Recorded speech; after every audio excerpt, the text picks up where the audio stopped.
আসসালামু আলাইকুম রহমতুল্লাহি ওয়া বারাকাতুহু। আমি আপনাদের সামনে একটি আলোচনা নিয়ে আসলাম। বিসমিল্লাহির রহমানির রহিম। আমি আপনাদের সামনে যে একটি আলোচনা নিয়ে আসলাম, সে আলোচনাটি হলো যেই নামটি আমরা জপনা করলে আমাদের জীবনের বহু আশা পূর্ণ হয়ে যাবে। তবে সেই নামটি কতবার জপনা করিতে হবে? যদি এই নামটি কেউ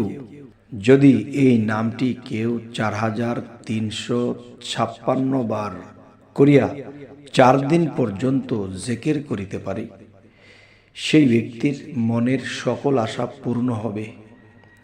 সেই নামটি আমরা সকলেই জপি, তবে সেই নামের অঙ্কটি বলা হলো। আর এই নামটি এতই সহজ আর এতই কাছের যে মানুষ সবসময় জপনা করে, কিন্তু কতবার জপনা করলে যে মানুষ ফলাফল পাবে সেই জিনিসটি হয়তো সকলে জানে না। সেই নামটি হলো ইয়া আল্লাহু। ইয়া আল্লাহু এই নামটির কথাই বলা হয়েছে ৪,৩৫৬ বার। এই নামটি ৪ দিন পর্যন্ত জিকির করিলে আল্লাহ তাহার মনের সকল আশা পূর্ণ করিবেন। কিন্তু ইহা একটি শর্ত, এই যে এই আমল দ্বারা ফল লাভ হইলে সর্বদা গরিব ও মিসকিনদেরকে দান খয়রাত করিতে হবে। আর এই দান খয়রাত যদি না করা হয় তখন কি হবে? তখন দেখা যায় যে এই আমলের শক্তি দুর্বল হইয়া যাইবে, হয়তো এই আমলটি কাজ করবে না। তাই আমি বলছি যে আরও একটি বিষয় হলো, মানুষ রোগাক্রান্ত হয়, রোগাক্রান্ত হওয়ার পরে যখন মেডিকেল নেওয়া হয় তখন তাকে চিকিৎসা করতে করতে করতে করতে এমন একটি পর্যায়ে চলে যায়, তখন দেখা যায় যে ডাক্তার এখানে আর কিছুই করতে পারছে না, রোগী বাঁচানো সম্ভব না বা রোগ নিরাময় করা অসম্ভব হয়ে দাঁড়াচ্ছে। তখন কি হলো?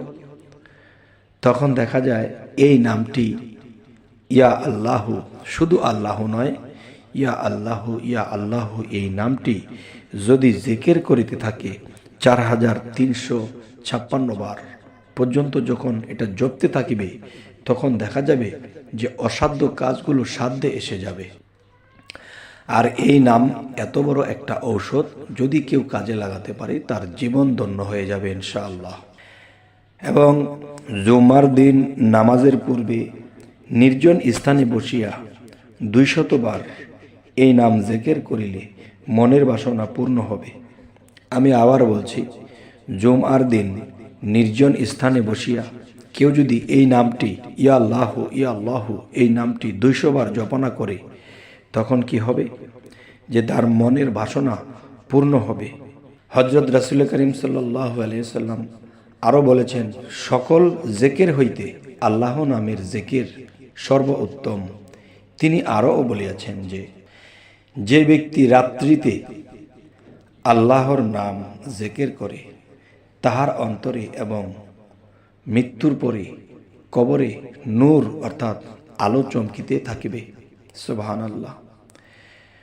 পাক পেয়ালায় ৬৬ বার এই নাম লিখিয়া পানিতে ধুইয়া পীড়িত ব্যক্তিকে বা ব্যথাযুক্ত ব্যক্তিকে খাওয়াইয়া দিলে তার ব্যথা বা পীড়া আরোগ্য হয়ে যাবে। হে জগতবাসী, আজকে আপনাদের সামনে যে আলোচনাটি করলাম, এই চ্যানেলটি মানুষের রোগ নিরাময়, বিপদ মুক্তির জন্যই করা হয়েছে। তবে আমাদের এই আলোচনাটি যদি আপনাদের ভালো লাগে তো অবশ্যই সাবস্ক্রাইব করে রাখুন, পরবর্তীতে যেন আমরা ভিডিও ছাড়া মাত্র আপনাদের কাছে পৌঁছে যায়। তো সকলে ভালো থাকবেন। আল্লাহ হাফিজ।